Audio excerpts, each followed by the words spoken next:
5 golden plus degree নিয়ে fail. মানুষ তো গোল্ডেন প্লাস নিয়ে পাস করে, আপনি কি করলেন? ফেল করে ফেললেন। নবী রাসূল আলাইহিস সালামকে দিয়ে শিক্ষা দেওয়া হয়েছে আমাদেরকে। হযরত আইয়ুব বলেন, রব্বি ইন্নী, বলবো নাকি? কোরআন শরীফের সূরাতুল আম্বিয়া খুলুন, 17 নম্বর পারা, 21 নম্বর সূরা, সূরাতুল আম্বিয়া আলাইহিস সালাম, আয়াত শরীফ নম্বর 83 84 নম্বর আয়াত। আল্লাহ বুঝায় দিলেন, ওয়া আইয়ুবা ইযনাদা রব্বি ইন্নী মাসানিয়াতুল্লু ওয়া আনতা আরহামুর রাহিমিন।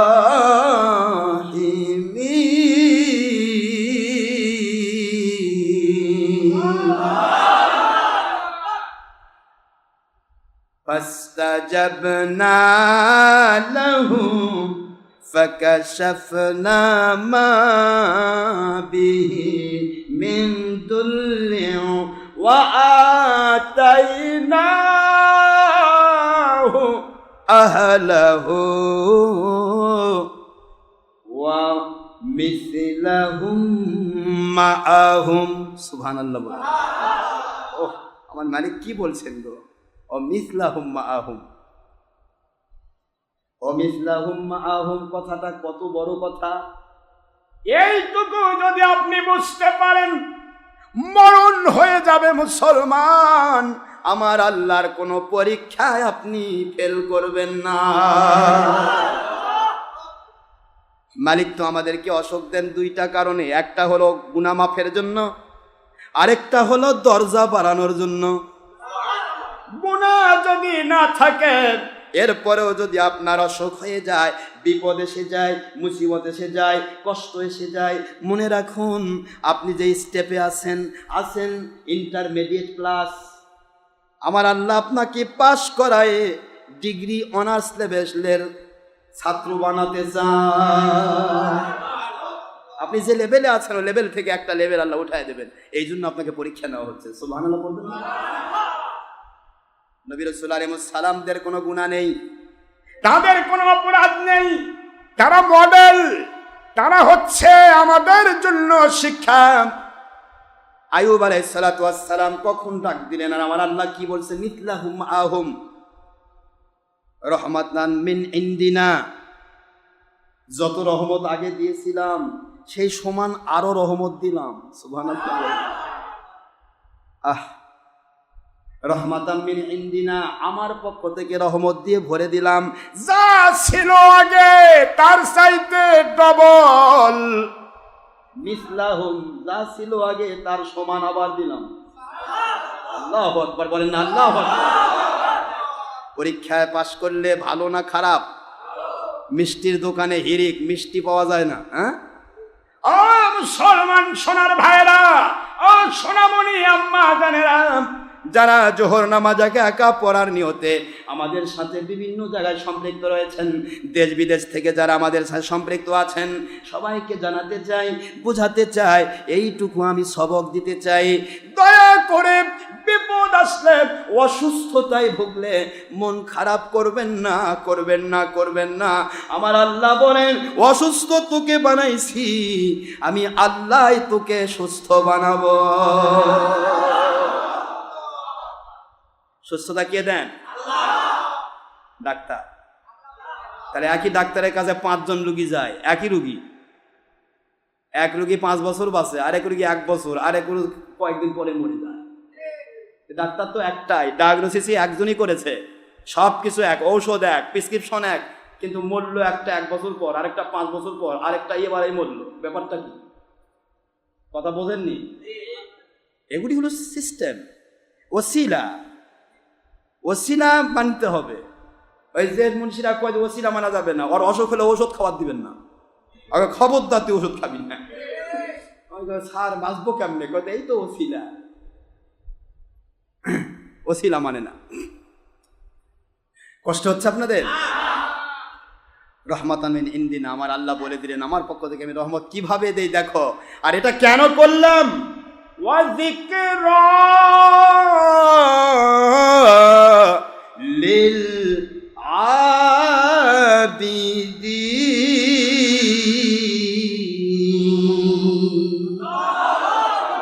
উপদেশ দিলাম কিয়ামত পর্যন্ত আমার যত বান্দা বান্দি, দেখছেন আয়ুব আলাইহিস সালামকে এগুলি করে উপদেশ দিলাম কিয়ামত পর্যন্ত আমার যত বান্দা বান্দি পৃথিবীতে আসবে সকল বান্দা বান্দি শিক্ষা গ্রহণ করো। যদি কেউ বিপদে ধৈর্য ধারণ করে আমি আল্লাহ তার ওই স্টেপে রাখি না যে স্টেপে সে ছিল, তার চাইতে ডবল স্টেপ বাড়াই দেই। বলবো এই আয়াতের কথা বলবো। আয়ুব আলাইহিস সালাম ছোট্ট করে বলি, একেবারেই সংক্ষেপ, একেবারেই সংক্ষেপ। হযরত আয়ুব আলাইহিস সালাম অত্যন্ত বড় মাপের আল্লাহওয়ালা ছিলেন। নবীগণ তো আসলেই আল্লাহওয়ালা। আর নবী ও নবী আল্লাহ কানা সবিয়া, নবীরা তো নবী যদিও তারা শিশু। জোরে বলুন সুবহানাল্লাহ। তারা তো শিশুকাল থেকেই নবী। তাদের চেহারা, তাদের সুরত, তাদের চিন্তা চেতনা ভাবনা কাজ কর্ম সবকিছুই ওই রকম। সাধারণভাবে যারা ওলি হয়, হক্কানি ওলি যারা, তাদের জীবন জীবিকার দিকে তাকাবেন, তারা ছোটকাল থেকে কিন্তু ওলি। আর নবী তো নবী, নবীদের মর্যাদায় তো আল্লাহ পাক দিয়েছেন আলাদা। তবে হঠাৎ করেও ওলি হয়, আমার আল্লাহ যদি কবুল করে নেন, একটা মানে সারা জীবন গুনাহ করেছে, এরকম বহুত দেখা গিয়েছে। সারা জীবন গুনাহ করেছে, এমনভাবে সে আল্লাহকে ডাকলো, তার জীবনের গুনাহ মাফ হয়ে গুনার যা নেকিতে পরিবর্তন হয়ে আল্লাহ তাকে ওলি বানায় দিয়েছে। অসংখ্য ঘটনা রয়েছে। ঘুষখোর অফিসার দেখেছি, বিশাল বড় ঘুষখোর ছিলেন, কিন্তু পরে ওলি হয়ে গেছে, নাম বলবো না। ঘুষখোর ঘুষ খাইতে গিয়ে ভয় পেয়ে গেল, কেরে আমি ঘুষ খাচ্ছি, আল্লাহ যদি ধরে। ঘুষ পাওয়া, হাত বাড়ালেই টাকা পাওয়া যাবে 5 লাখ, নিলাম না। আমার মালিক কয় তুই পাওয়ার পরেও, সুবিধা থাকার পরেও নিলি না, কার ভয়ে? তোকে তো কেউ ভয় দেখাচ্ছে না, আমার ভয়ে। যা, আমার ভয় যখন তোর ভিতরে ঢুকছে, আমি আল্লাহ তোর গুনাহ মাফ করে আল্লাহ পাক তোকে আমি ওলি বানাই দিলাম। ঘুষ খাওয়ার সিস্টেম থাকার পরেও খায় না, বেপরদা হওয়ার সিস্টেম থাকার পরেও বেপরদা হয় না, জেনা করার সুবিধা থাকার পরেও জেনা করে না, চুরি করার সুবিধা থাকার পরেও চুরি করে না, ডাকাতি করার সুবিধা থাকার পরেও ডাকাতি করে না, নামাজ রোজা হজ জাকাত না করলে কেউ ধরার নাই, তাও নামাজ রোজা হজ জাকাত ছাড়ে না। বেপরদা হলে কেউ কিছু বলবে না, তারপরও পরনারীর সাথে বেপরদা হয় না। আমার আল্লাহ কয় তোকে ওলি বানাবো না, তা বানাবো কাক? সুবহানাল্লাহ পড়বেন না জোরে? তুই তো ওলি, তুই তো স্যাক্রিফাইস করেছিস। আমাকে একদিন একজন করছে, হুজুর আমার বেটা ঘুষ খায় না। তাকে ঘুষ খায় না কেন? কোন ডিপার্টমেন্ট চাকরি করে? কয় প্রাইমারি টিচার। তাকে প্রাইমারি টিচার ঘুষ খাবে কই? কার কাছে ঘুষ খাবে? এটা ঘুষ খাওয়ার রাস্তাই নাই, ঘুষ খাওয়ার রাস্তাই নাই, ও তো ঘুষ খাবেই না। কিন্তু যার ঘুষ খাওয়ার রাস্তা খোলা আছে সে ঘুষ খায় না। আমি বিশ্বাস করি ও আল্লাহর ওলি। গুনাহ করার সুযোগ আছে, গুনাহ করে না, বিশ্বাস করুন ও আল্লাহর ওলি। আমার মালিক বলেন তাকওয়া, তাকওয়ার নাম ওলি। আলা ইন্না আউলিয়া আল্লাহি লা খাউফুন আলাইহিম ওয়া লা হুম ইয়াহজানুন। তাড়াতাড়ি করছি, সময় নেই আমার। আল্লাহ পাক বললেন আমার ওলি যারা, আউলিয়া যারা, তাদের ভয় নেই, তাদের কোনো চিন্তা নেই। তাদের সিম্পটম কি? আল্লাযিনা আমানু ওয়া কানু ইয়াত্তাকুন। যারা ঈমান আনার পরে আল্লাহকে ভয় করে গুনাহ ছাড়ে, নেক আমল করে। সুবহানাল্লাহ জোরে বলুন। এরা আল্লাহর ওলি। এরা কি? জোরে বলেন কি? এরা আল্লাহর ওলি। কোনো সন্দেহ নাই, ওলি কারোর শরীরে লেখা থাকবে না। ওলি সে যে গুনার সুযোগ পাওয়ার পরেও গুনাহকে লাথি মারে। ওলি সে যে নেক আমল ছেড়ে দেওয়ার সুযোগ পার করে পরেও নেক আমল জাপতে ধরে করে। ও আল্লাহর ওলি। এ কথাগুলি মনে থাকবে তো। নবী রাসূল আলাইহিস সালাম তারা তো ইস্তেবা, ডাইরেক্ট আল্লাহ থেকে মনোনীত, তাদের কোনো গুনাহ নেই। নবী রাসূল আলাইহিস সালাম শুনছেন পৃথিবীর কোনো নবী নবুয়ত কেটে গেছে? যদি নবীরা ভুল করতো নবুয়ত কেটে যেত, নবুয়ত থাকবে না। নবীরা ভুল করবে না। নবীরা যা করে আল্লাহ থেকে করে। কার থেকে করে? বলে না কার থেকে? আল্লাহ কোরআন, সেটা নবী করে। সোনার ভাইরা আমার, আইয়ুব আলাইহিস সালাতু ওয়াস সালাম পুরা এরিয়া, পুরা বাড়ি, পুরা অসংখ্য অগণিত নিয়ামত দিয়ে আমার আল্লাহ তাকে ভরে দিয়েছেন। নিয়ামতের শেষ নেই। হাতির সালে হাতি ভরা, ঘোড়া সালে ঘোড়া ভরা, ভেড়ার জগতে ভেড়া, দুম্বার জগতে দুম্বা, উটের জগতে উট, ছাগলের জগতে ছাগল। বুঝতেছেন?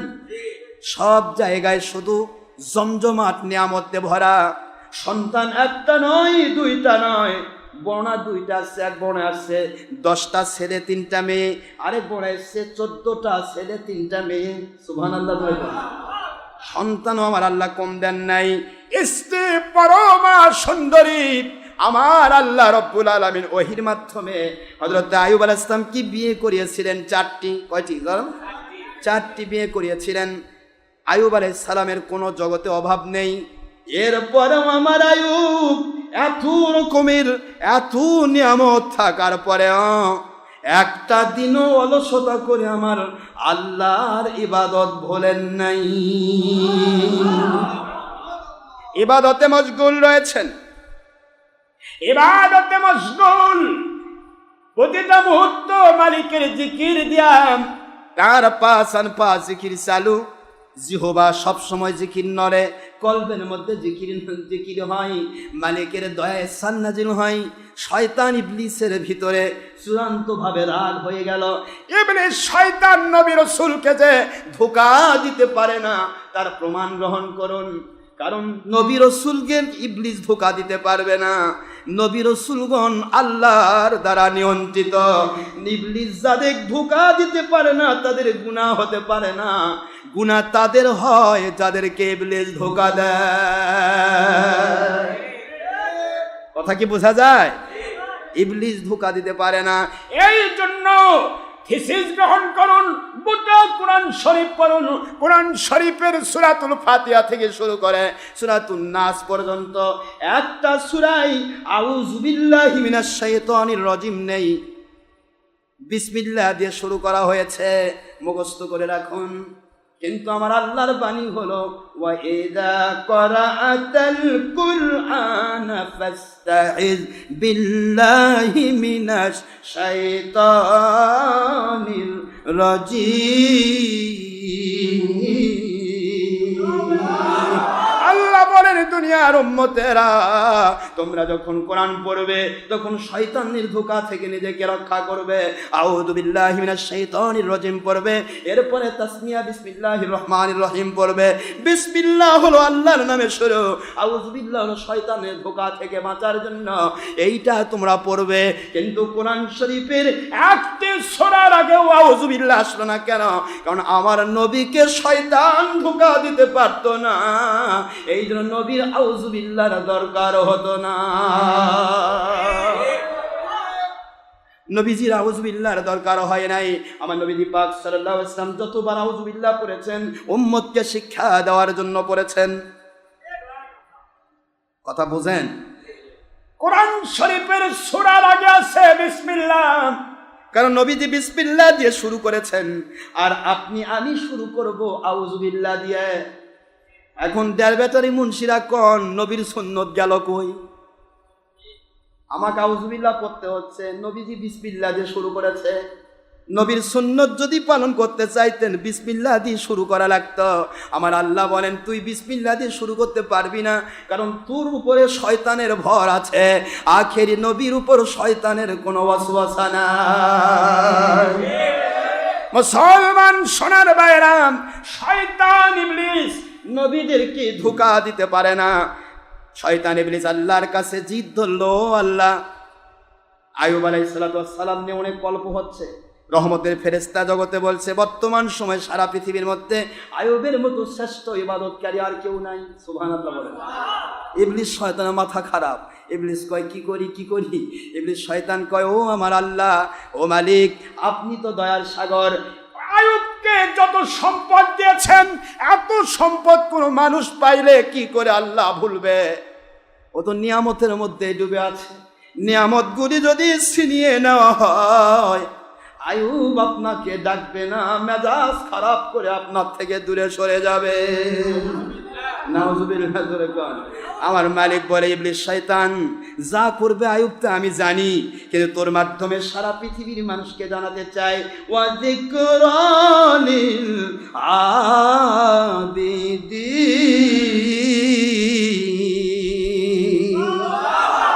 আমি দুনিয়ার মানুষকে জানাতে চাই, আমার বান্দা বান্দীদেরকে শিক্ষা দিতে চাই আইয়ুবের মাধ্যমে। তুই ইবলিস, তুই একটু চেষ্টা করে দেখ, আমি পাওয়ার দিলাম, যা আইয়ুবকে কতবার পরীক্ষা করবি কর, কি করতে চাস? আমি তো দেখাতে চাই আমার নবীদের উপরে কোনো শয়তানের ইফেক্ট খাটে না। সুবহানাল্লাহ।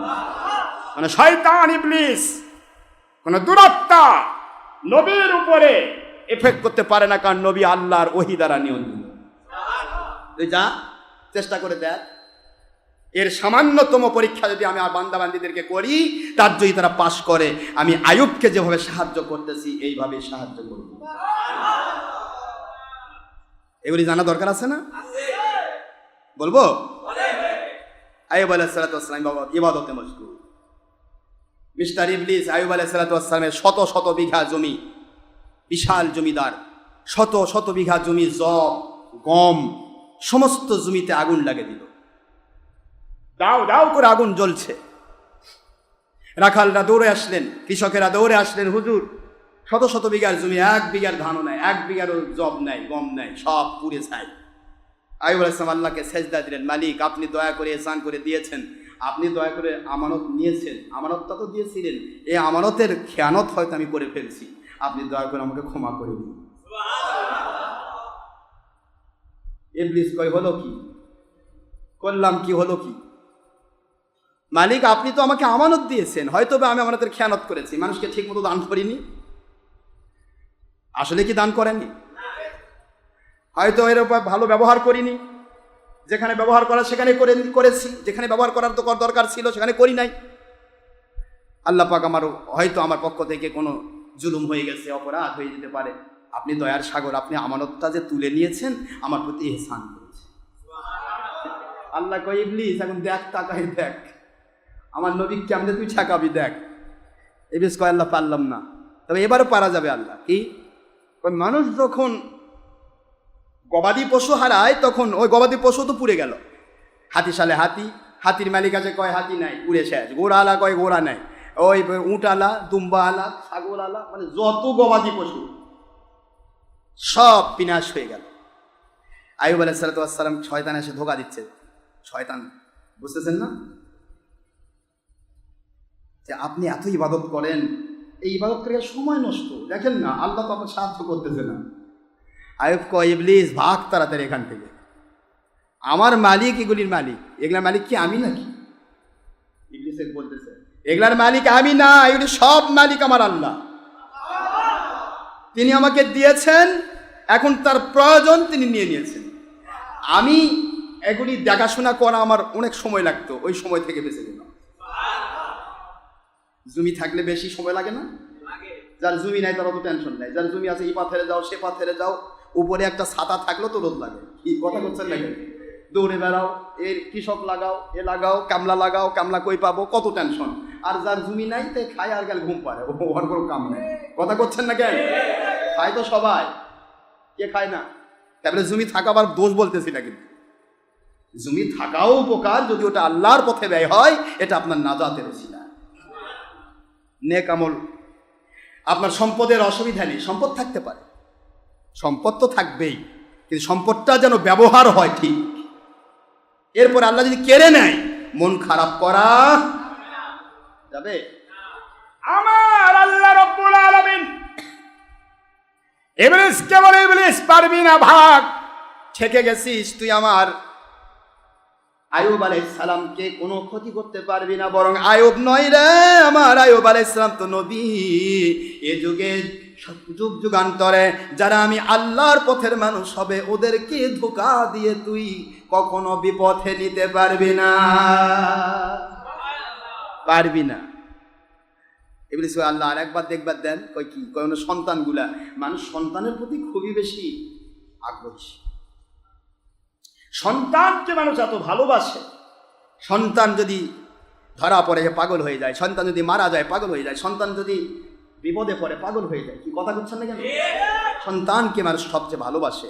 আল্লাহ আমি তার সন্তানগুলির প্রতি একটা পরীক্ষা নিতে চাই না। দেখি সন্তানগুলি পড়তেছে একটা জায়গায়, একটা জামিয়াতে পড়তেছে, একটা ছাদ, ওই ছাদটা পুরোটা ধসে পড়ে সমস্ত সন্তান একসাথে মারা গেল। একই জায়গায় ওস্তাদজি মারা গেল না, ওস্তাদজি ভালো আছে, আর ছাত্রগুলি সব মারা গেল। সন্তানগুলির কথা এসে ওস্তাদজি বলছে, হুজুর আপনার সন্তানগুলি আমি পড়াচ্ছিলাম, ছাদ ধসে গিয়ে কেমন আপনার সন্তানগুলি আমি বললাম, আমি গুনাহগার মরলাম না, আমাকে তো মরা দরকার ছিল। আইয়ুব আলাইহিস সালাম কয়, আপনি মরবেন কেন? আপনার তো মরার কথা না, মালিকের ইচ্ছা হলে আপনি মরবেন। আমার সন্তানদেরকে আমার মালিক দিয়েছেন, আমার মালিক নিয়েছেন। এত চিন্তা করেন তো, 10টা সন্তান এবার কি করেন? আপনার কি চিন্তা করতেছেন? অসুবিধা হচ্ছে নাকি? এতে নবী, আমার নবীর উম্মতেরাও এরকম পাগল ছিল, নবীর জন্য জান দিয়েছে, সন্তান দিয়েছে, নিজের ভাই, নিজের বাপ, নিজের সব দিয়ে দিছে। ইতিহাস শোনেন নিয়ে গুলি জাবের রাদিয়াল্লাহু তাআলা তার ছেলেদেরকে জবাই হলো, তাও কোনো টেনশন করছে তো? কাজেই এ তো নবী, নবীর ব্যাপারটা তো আলাদা। আমার আল্লাহ আমাকে সন্তান দিয়েছেন, তিনি নিয়ে নিছেন। অনেক মানুষকে আল্লাহ সন্তান দেয় না, আমার তো দিয়েছিলেন, আমি সন্তানের স্বাদ পেয়েছি, এখন আল্লাহ নিয়ে নিছেন। আমার মালিকের আমানত মালিক ফিরে নিয়েছেন, আমি ওই আমানতের খেয়ানতকারী হব না, আল্লাহ বাঁচাই দিয়েছেন। আলহামদুলিল্লাহ, আল্লাহ শুকরিয়া করে ফেললেন। ইবলিস কয় পারলাম না, খবর তো হয়ে গেল। নবীজি পাক সাল্লাল্লাহু আলাইহি সাল্লাম বুঝাচ্ছেন আইয়ুব আলাইহিস সালামের ঘটনা। সুবহানাল্লাহ পড়বেন না জোরে? আমার আল্লাহ বলে, রে ইবলিস, আর কি করতে চাস? আমার আইয়ুব আলাইহিস সালামের ব্যাপারে আর কি করতে চাস?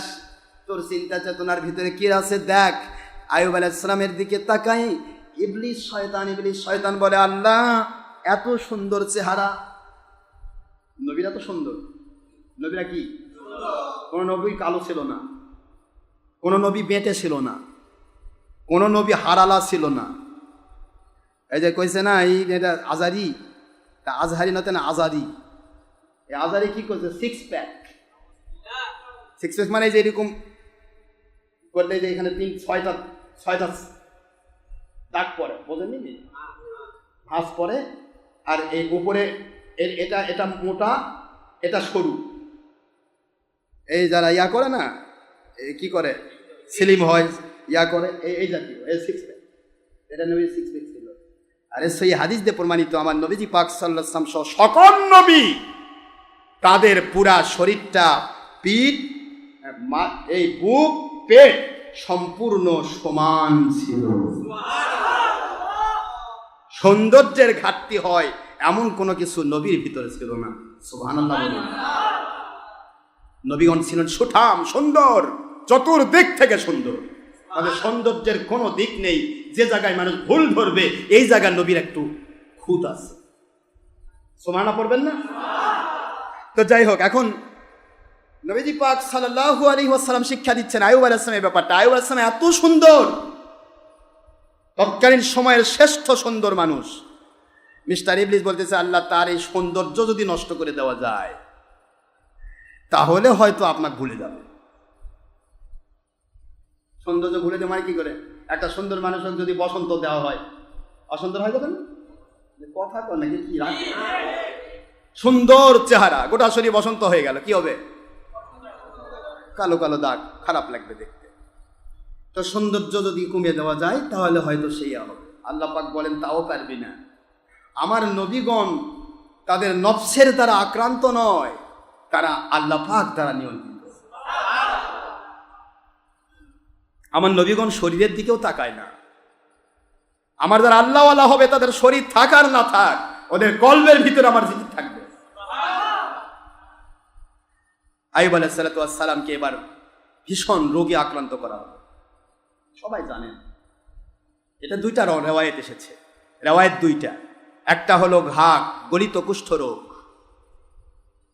আরেকটা রেওয়ায়েত আছে কুষ্ঠ রোগ হয়নি, গলিত রোগ কিছুই নয়।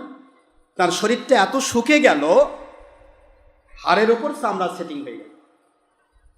হাড়ের উপর চামড়া সেটিং হলে দেখতে ভালো লাগে? বিছানার সাথে লেগে গেছে, উঠতে পারেন না, বসতে পারেন না।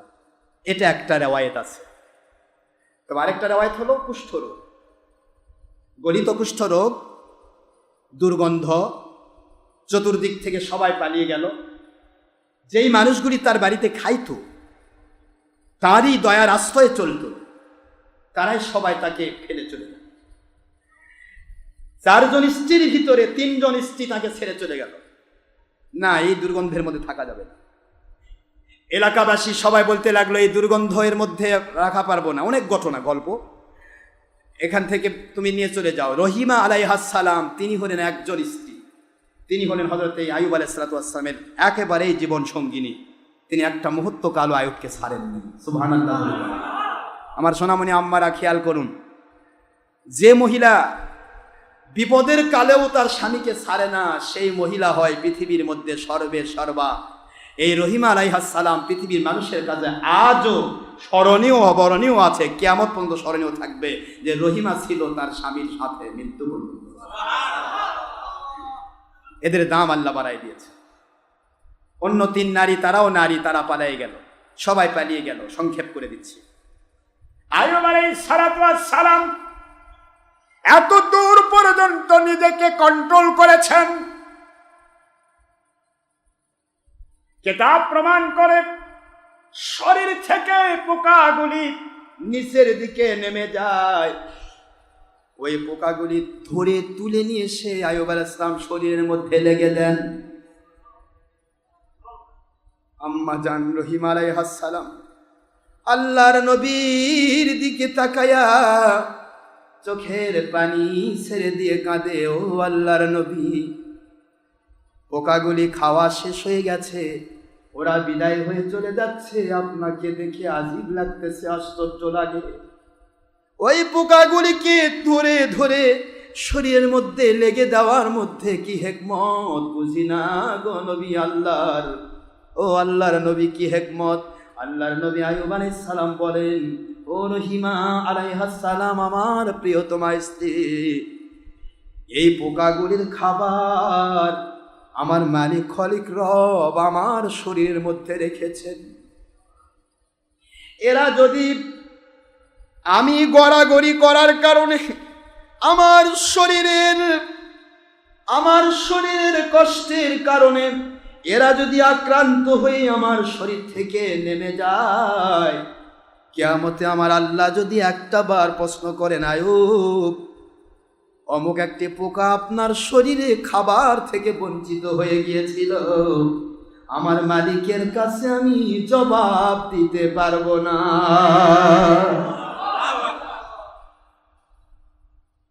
রহিমা আলাইহিস সালাম কাঁদে।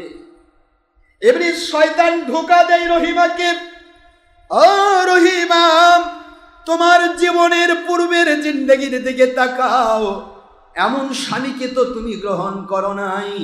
তুমি তো গ্রহণ করেছিলে সুঠাম দেহি স্বামী, জমিদার, টাকা পয়সা, সোনা দানা গহনা সব কিছু ছিল। আজকে তুমি পথের ফকির, আজকে তুমি কি করে আইয়ুবের সাথে থাকো? আইয়ুব আলাইহিস সালামের দিকে রহিমা তাকায়া বলে, আল্লাহর কসম করে বলি, আল্লাহর নবী, সারা জগৎ একদিকে হয়ে যেতে পারে, আমার আল্লাহর নবী থেকে আমাকে কোনো শয়তান আলাদা করতে পারবে না।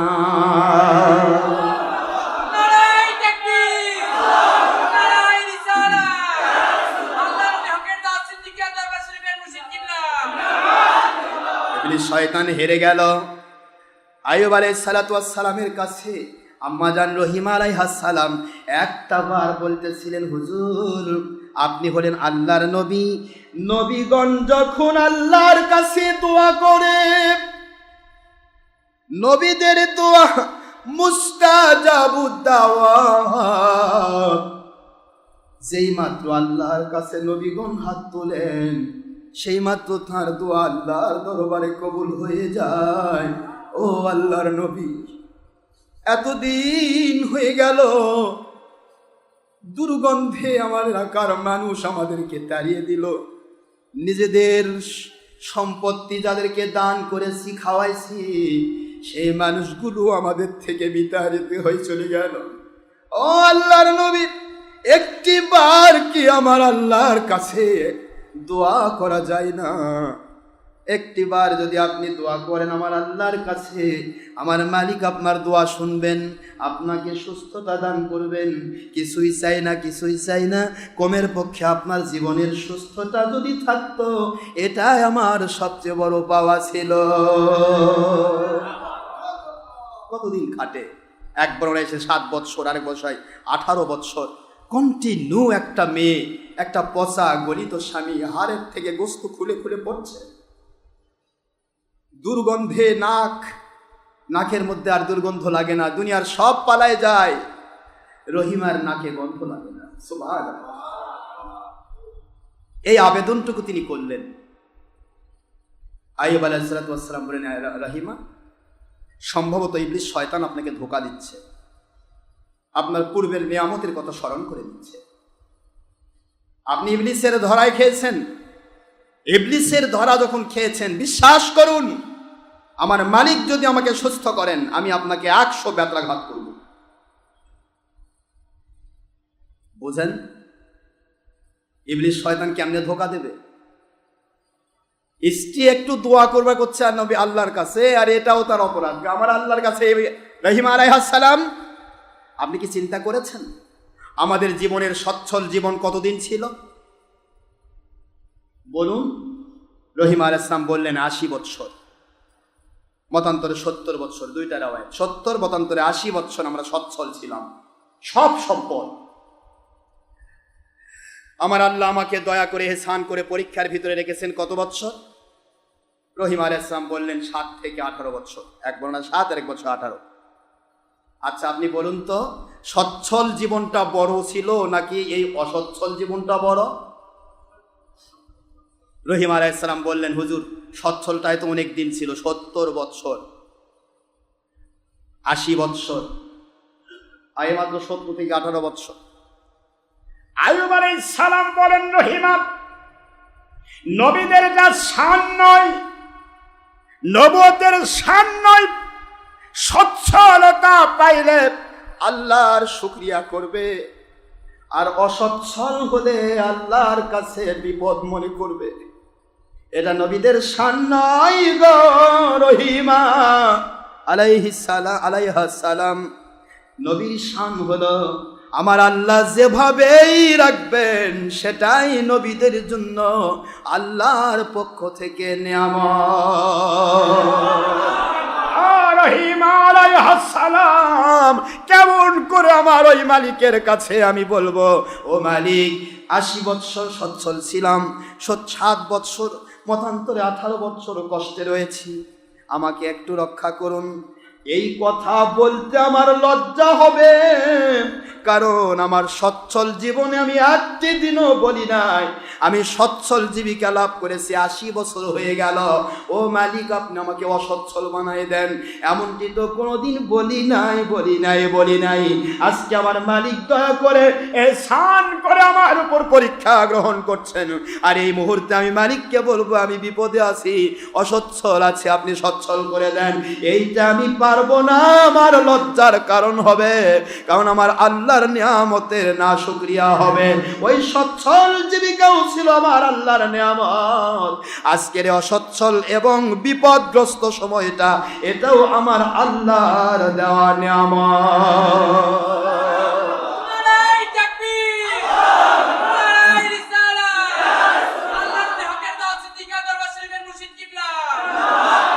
বলুন তো, এমন ধৈর্য আমাদের আছে? এতটুকু থাকা লাগবে না, এর একটু কিঞ্চিত কদাচিৎ সামান্যতম যদি আপনার মধ্যে থাকে, ওইটা আপনার নাজাতের ওসিলা। নবী তো নবী,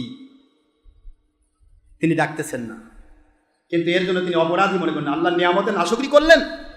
আমার আল্লাহ যে আমাকে বিপদে ফেলেছেন এটাও আমার আল্লাহর নিয়ামত, এই নাশুকরি করেছেন আপনি, যার কারণে আমি আপনাকে 100টা ব্যাত মারবো যদি আমি সুস্থ হই। সুবহানাল্লাহ। কোন নবী? আসলে কি স্ত্রীকে মারা যায়?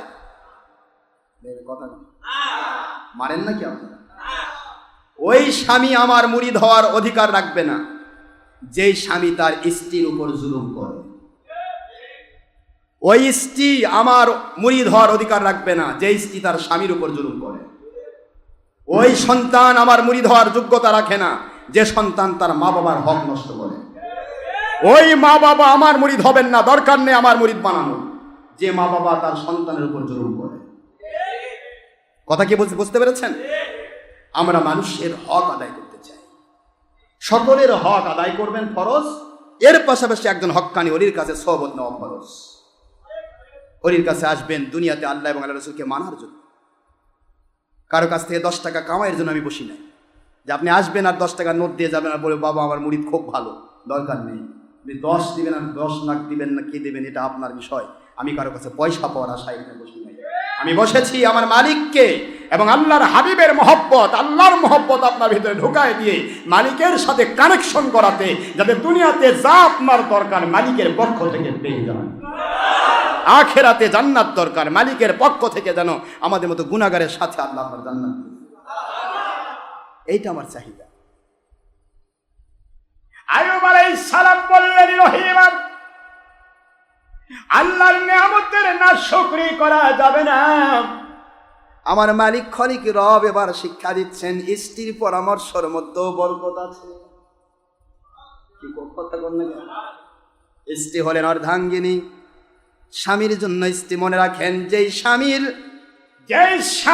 স্ত্রী আল্লাহওয়ালা, আল্লাহ প্রদত্ত নিয়ামত এটা সবার কপালে জোটে না।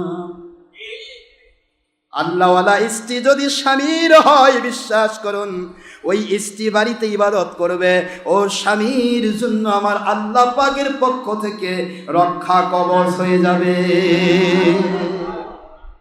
এক থাবা তাবিজ লে ঘোরা লাগবে না। কবচ মানে বোঝেন তো?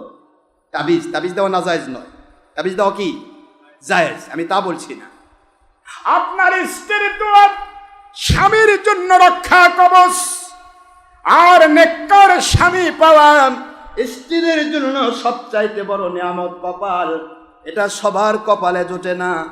যদি নেককার স্বামী পেয়ে যায় কোন স্ত্রী, বিশ্বাস করুন ওই স্বামীর আমল এবং দোয়াগুলি তার স্ত্রীর জন্য রক্ষা কবচ। ওরা বিপদে পড়বে না, একজন আরেকজনের পরিপূরক। সেদিকে যায় না। শিক্ষা দিতে গেলে সারাদিন যাবে।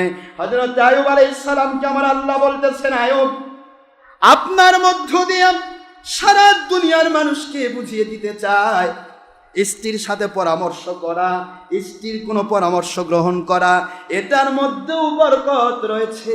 আমি আল্লাহ সেই বরকতটা শিক্ষা দেওয়ার জন্য এবার আইয়ুব আলাইহিস সালামের জিহবার নিকটে গিয়ে একটা পোকা কেবলমাত্র কিলিবিলি করে। এবার আইয়ুব আল্লাহকে না ডেকে আর পারবে? এতক্ষণ শুধু জিকির করতেছে, একবারও বলেননি আল্লাহ বিপদ থেকে বাঁচান। আরে বিপদ দিছে আমার আল্লাহ, যখন আমার আল্লাহর নিয়ামত দেওয়া আমার উপরে কমপ্লিট হবে তখন তিনি বিপদ উঠায় নেবেন। সুবহানাল্লাহ বলবেন? কি ধৈর্য না! আমাদেরকে তা বলা হয়, আমাদেরকে বলা হয়েছে আপনি বিপদে পড়েছেন, সাথে সাথে আল্লাহর কাছে সাহায্য চান। সুবহানাল্লাহ পড়বেন না জোরে?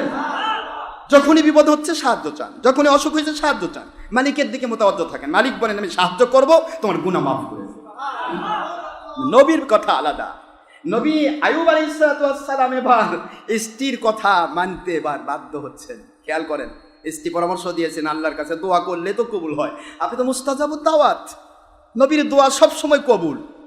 নবী বলতেছে আমি উম্মতের জন্য দোয়া করব, আমার জন্য কেন? সুবহানাল্লাহ বলবেন না জোরে? আমাকে আমার মালিক নিয়ামত দিয়েছে, সচ্ছলতা দিয়েও নিয়ামত, অসচ্ছলতা দিয়েও নিয়ামত, সুস্থতা দিয়েও নিয়ামত, অসুস্থতাও নিয়ামত, দুটাই নিয়ামত। কোনো নিয়ামতের নাশকরি আমি করতে পারবো না। সুবহানাল্লাহ। স্ত্রী যখন বলেছে এটা নিলেন না। মাশাআল্লাহ, মালিকের দয়া ইহসান হলো, আস্তে করে একটা পোকাকে দায়িত্ব দিল, পোকা যা।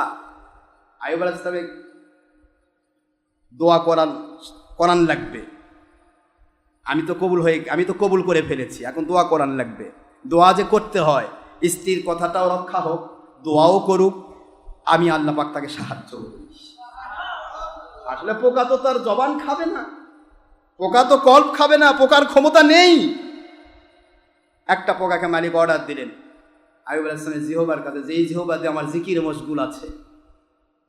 যেই জিহবাতে কিসে মশগুল? জিহবাদের মশগুল। জিহবার কল্প সংগ্রহণে, হুলকুমার কল্পের সংযোগে তো জিকির হয়, জিকিরে মশগুল আছে। ওখানে কি একটু শুরু করি দে, দেখ কি করে। এবার আইয়ুব আলাইহিস সালাম লক্ষ্য করতেছেন জিহ্বার কাছে এসে একটা কিলবিল করতেছে। এবার আইয়ুব আলাইহিস সালাম বলছে রব্বি, এবারে দোয়া চলে আসতেছে সূরাতুল আম্বিয়া আলাইহিস সালামের 83 নম্বর আয়াত। আমার আল্লাহ বলেন ওয়া আইয়ুবা ইযনাদা রব্বি আন্নি মাসানিয়াদ-দুররু ওয়া আনতা আরহামুর রাহিমিন।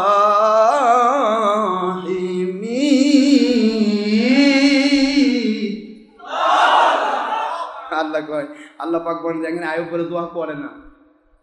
এবার আইয়ুব দোয়া করতেছে, আয় আমার মালিক খালিক রব, ও দয়ার সাগর আল্লাহ, পুরা শরীর যদি পোকা খেয়ে ফেলে আমি আইয়ুবের জীবনে আপত্তি থাকবে না।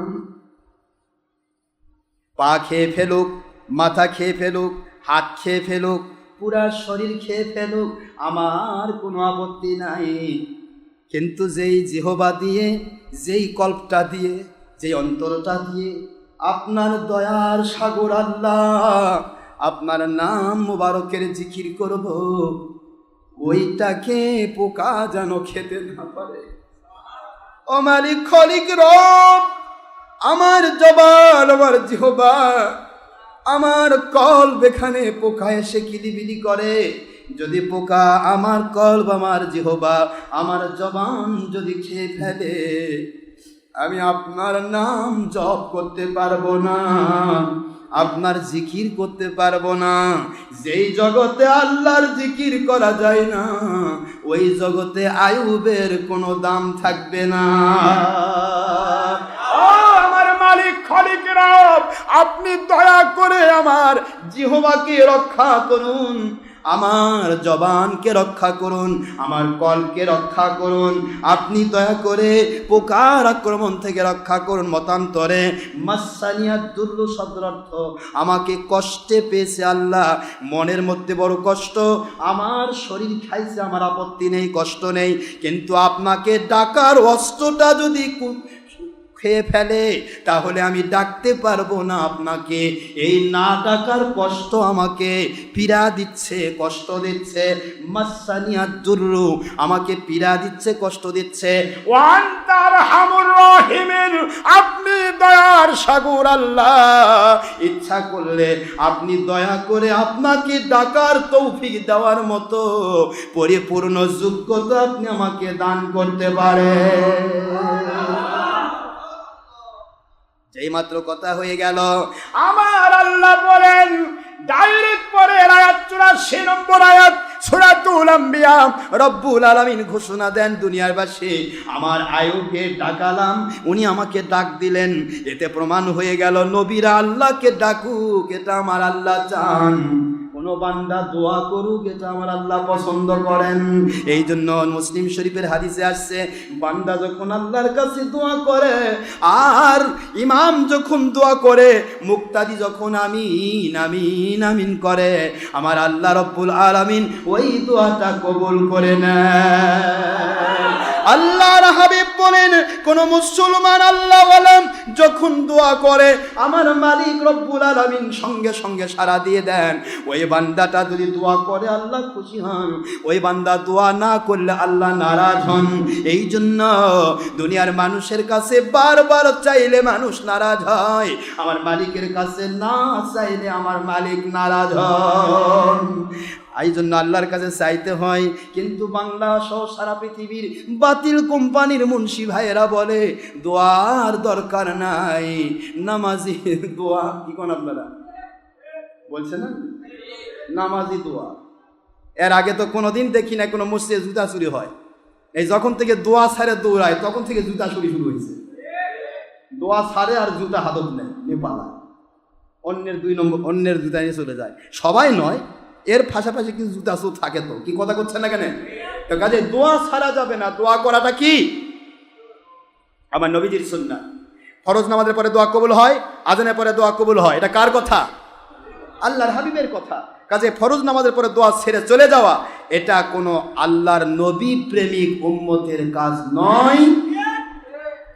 এটা নবীর দুশ্মন এজিদ বাহিনীর কাজ। এটা মনে রাখবেন, মনে থাকবে তো। নবীজি বলেছেন ফরজ নামাজের পরে দোয়া কবুল হয়। নামাজ যতই দোয়া হোক কিন্তু পরে দোয়া কবুল হয়। কাজেই হুজুরের কথাই মুমিনের কাছে ফাঁস থাকবে, ঠিক না? বা ঠিক যখন কাজে মুমিন কখনো নবীর কথা অমান্য করবে না, নবীজির কথার উপরে ভিত্তি করে সে চলবে। কাজে হুজুর বলেছেন ফরজ নামাজের পরে দোয়া কবুল হয়, দোয়া না করে যাওয়া এটা নবীজির পক্ষের মানুষের কাজ নয়। যতই আপনি আমার আমল করেন, নবীর সুন্নতের দরকার আছে না নাই? যাই হোক, এগুলা নিয়ে কথা বলে অনেক কথা হয়। আমাকে এক হাজি করছে, হুজুর মক্কা মদিনায় তো দোয়া নাই হুজুর। মাশাআল্লাহ, আপনার বয়স কত? ওই 84 বছর। 84 বছর বয়স, আপনি কোনো জীবনে দোয়া দেখেননি? কই না, বাংলাদেশে তো সারা জীবনই দোয়া করতেছি, কিন্তু মক্কা মদিনা, মক্কার পিছিয়ে নামাজ পড়লাম, মদিনা তো নামাজ পড়লাম, কই দোয়া তো হলো না। তাই দোয়া তো হলো না, তো ভালো কথা। মক্কা মদিনা দোয়া হয় এটা আমরা জানি, কিন্তু ইমাম অনেকক্ষণ পর দোয়া করে, এটা আপনি জানেন না। যাই হোক, আচ্ছা মক্কা মদিনার ইমাম কি নবী চেয়েও বলো? আমি ওনাকে জিজ্ঞাসা করি, আপনি কি বলতে পারবেন যে কাবা শরীফের ইমাম আর মদিনার ইমাম এই দুইজন আমার আখে নবী চেয়েও বড় নাকি? না না, তা হবে কেন? তা যদি তা না হয় তাহলে আপনার মুখে একথা শোভা পায় না, মক্কা মদিনা দোয়া হয় না। আখেরি নবী বলেছেন ফরজ নামাজের পরে দোয়া কবুল হয়, এরপরে মক্কার ইমামও যদি না করে ওটা আমার জানার বিষয় না, ও দোয়া না করেই জান্নাতে যাক, আমি আমার নবীকে ফলো করে জান্নাতে যেতে চাই। কথা ঠিক না? বাড়িতে কথা বলেন। এখানে কি দৃষ্টান্ত নিয়ে আসতেছেন? এটা তো শয়তানের ধোঁকা। ওনারা দোয়া না করেই জান্নাতে চলে যাক, আমাদের কোনো আপত্তি নেই, আল্লাহর জান্নাত বহুত আছে, ঠিক না? ঠিক। কিন্তু আমি আমার নবীকে অনুসরণ করে, নবীকে ভালোবেসে, আমি নবী বলেছেন, নবী পাক সাল্লাল্লাহু আলাইহি ওয়াসাল্লাম বলেছেন ফরজ নামাজের পরে দোয়া কবুল হয়। এটা মক্কার ইমাম করলো না, মদিনা ইমাম করলো না, কে করলো ওদিকে তাকানোর সময় নেই। নবীর বেটাও যদি কয় আমার বাবা যেটা করছে সেটা ঠিক না, নবীর বেটারটা চলবে না, নবীরটা চলবে। সুবহানাল্লাহ পড়বেন না জোরে? এখানে কেন ধোকায় পড়ে না? 84 বছর পর যারা ধোকায় পড়তেছে, মামলেট মার্কা হাজি। হ্যাঁ, হাজি সাহেব বাংলাদেশ থেকে হজ করে গেছে, যাই হজ করে মামলেট হয়ে আসছে। কি ভাই, ওখানে নামাজ, ওখানে দোয়া নাই, ওখানে এটা নাই, কিনিমিনি করে গেলে তো কিনিমিনি করবে, হজ করে গেছিস নাকি?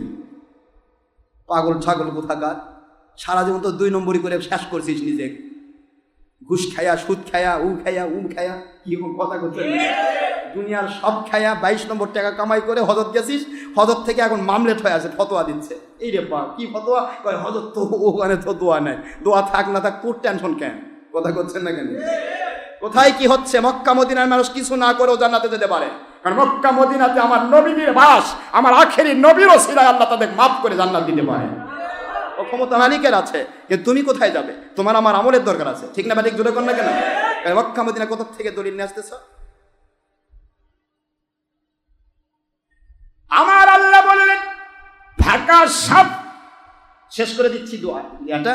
আল্লাহ বললেন ফাস্তাজাবনা লাহু, যেই মাত্র আইয়ুব আলাইহিস সালাম বললেন আমাকে আপনি রহমত করুন, আল্লাহ বলেন কারেন্টের মতো তাৎক্ষণিকভাবে আমি তার ডাকে সাড়া দিলাম। আকাশাফনা মা বিহি মিন দুররিন ওয়া আতাইনাহু আহলাহু। সুবহানাল্লাহ বলেন। আল্লাহ বলেন দুনিয়াবাসী রে, আমি হযরত আইয়ুব আলাইহিস সালামকে বললাম আইয়ুব টেনশন করবেন না, আপনি আমার বান্দা ও নবী, আপনার টেনশন নেই, আপনি আপনার পরীক্ষায় পাস করেছেন, পাস করার কারণে আমি আল্লাহ রাব্বুল আলামিন আপনার পায়ের দ্বারা একটা কুয়া তৈরি করব, পা দিয়ে আঘাত করুন মাটির উপর, পাও দিয়ে কুয়া তৈরি হয়। সুবহানাল্লাহ পড়বেন না তো? পা দিয়ে আঘাত করুন। আইয়ুব আলাইহিস সালাম যেখানেই শুয়ে রয়েছেন নিচে পায়ের একটা টাচ করলেন, মুহূর্তের মধ্যে আমার আল্লাহর দয়া দিয়া সুপেয় পানির কুয়া হয়ে গেল। ওই কূপকে বলা হয় বের আইয়ুব আলাইহিস সালাম, আইয়ুব নবী আলাইহিস সালামের কূপ। ওই কূপের পানি আইয়ুব আলাইহিস সালামকে বলা হলো আইয়ুব আমি আল্লাহ পাক আপনাকে কষ্ট দিলাম, এই কারণে এই কূপের পানি যতদিন পৃথিবীতে থাকবে আপনার উম্মতদের অসুখ বিসুখের সাফা হয়ে যাবে। ও নবী আইয়ুব আলাইহিস সালাম, এই কূপের পানি দিয়ে আপনি গোসল করুন, এই কূপের পানি আপনি পান করুন। আইয়ুব আলাইহিস সালাম পূর্বে যেরকম ছিলেন 80 বৎসর পর্যন্ত সৌন্দর্যের এক আধার, এবার তার চাইতেও আরো বেশি সুন্দর হয়ে গেলে।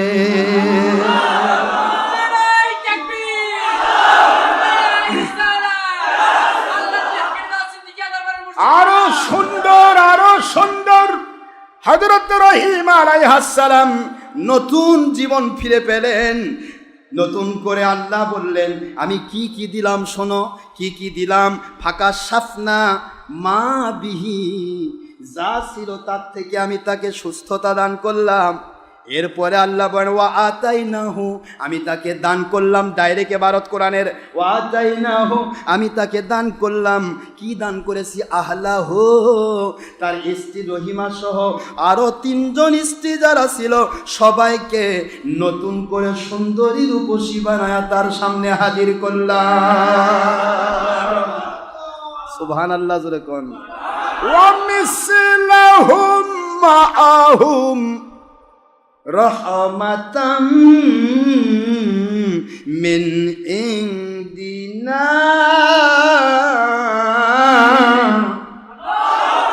ওয়া মিসলাহুম মাআহুম, তার হাতির সালে যা হাতি ছিল তার চাইতে ডবল হাতি দিয়ে দিলাম। ঘোড়ার সালে যা ঘোড়া ছিল তার চাইতে ডবল ঘোড়া দিয়ে দিলাম। তার ভেড়া সালে যা ভেড়া ছিল হাজার হাজার, তার ডবল ভেড়া দিয়ে দিলাম। দুম্বাতে ডবল করে দিলাম, উটকে ডবল করে দিলাম। সন্তানগুলি যেখানে ছিল, সন্তানগুলি ছিল প্রথমে 10, এর ডবল সন্তান হিসেবে আল্লাহ কুদরতি সন্তান দান করলেন। এরকম করে মিসলাহুম মাআহুম, যা আগে ছিল তার সমান আরো বেশি আমি দিয়ে দিলাম। রহমাতাম মিন ইনদিনা, আমি আল্লাহর পক্ষ থেকে রহমত দিয়ে ভরে দিলাম।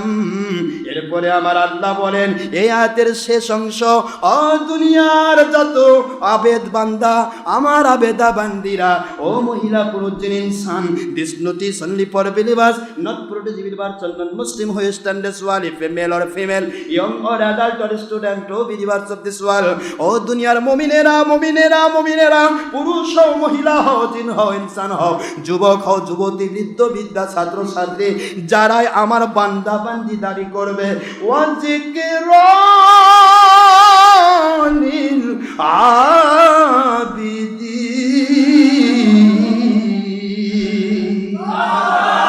ওয়াজিকিরা, উপদেশ দিলাম লিল আবিদিন, আমার বান্দা বান্দিদের জন্য কিয়ামত পর্যন্ত।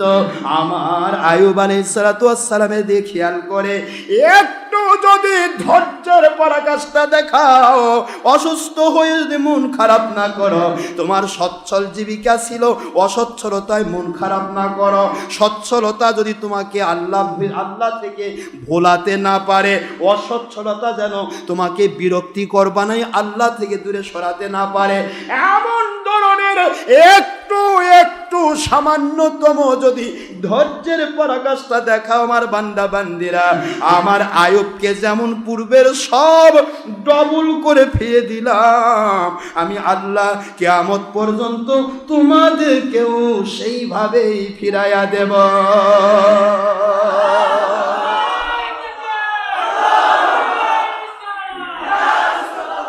তাহলে আমরা বুঝতে পারলাম যে যদি কেউ ধৈর্য ধারণ করে সে ধৈর্যের মর্যাদা আছে না নাই? সেটা কি 1 না 2 গুণ? ডবল। জোরে বলুন সুবহানাল্লাহ।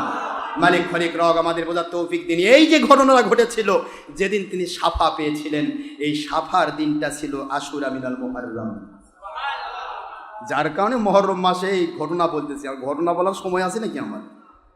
এগুলো বলার উদ্দেশ্য হচ্ছে এই সাফার দিনটা যেদিন তিনি কূপ পেয়েছিলেন আল্লাহর পক্ষ থেকে এবং কমপ্লিট সারা জিন্দেগির সব ফিরে পেয়েছিলেন ডবল করে, সেই দিনটা কি ছিল? আশুরা মিনাল মুহররম। এই শাহরুল্লাহিল মুহররম, মুহররম মাসের 10 তারিখ আশুরার দিন। মহান আল্লাহ আমাদের সবাইকে কবুল করুন। যদি আল্লাহ তৌফিক দান করেন, ইউনূস আলাইহিস সালাম কি জন্য মাছে পেরে গেছিলেন এই ঘটনা আগামী জুমাতে বলা হবে, যদি আল্লাহ তৌফিক দান করেন। সবাই আমিন। আসতেছিলেন না, এটা একটা কথা। আর একটা হলো হযরতে রহিমা আলাইহিস সালামকে তিনি 100 দৌড়া মারতে চেয়েছিল। এই দুইটা কথা এখানে ফিনিশিং করতে হবে, ছোট্ট করে বলে দেই। রসুল পাক সাল্লাল্লাহু আলাইহি ওয়াসাল্লাম আসতেছিলেন না, সাহাবাই কেরাম বসে থাকতে থাকতে দেখা গেল সেদিন রাত্রি দ্বিপ্রহর হয়ে গেল, রাত 12টা পার হয়ে গেল। সুবহানাল্লাহ বলেন। হুজুর সাল্লাল্লাহু আলাইহি ওয়াসাল্লাম চলে আসলেন, এটাও শিক্ষা। আল্লাহর হাবিব বললেন, আপনারা কি নামাজের জন্য বসে রয়েছেন? ইয়া রাসূলুল্লাহ সাল্লাল্লাহু আলাইহি ওয়াসাল্লাম, হ্যাঁ আমরা নামাজের জন্য বসে রয়েছি। হুজুর সাল্লাল্লাহু আলাইহি ওয়াসাল্লাম বললেন, কিয়ামত পর্যন্ত আমার উম্মতদের শিক্ষা দিন, যারা আল্লাহর সন্তুষ্টির জন্য নামাজের উদ্দেশ্যে মসজিদে এসে বসে থাকবে, যতক্ষণ বসে থাকবে ততক্ষণই সে নামাজ আদায় করতেছে, এই সওয়াবই আমার আল্লাহ তাকে দান করবেন।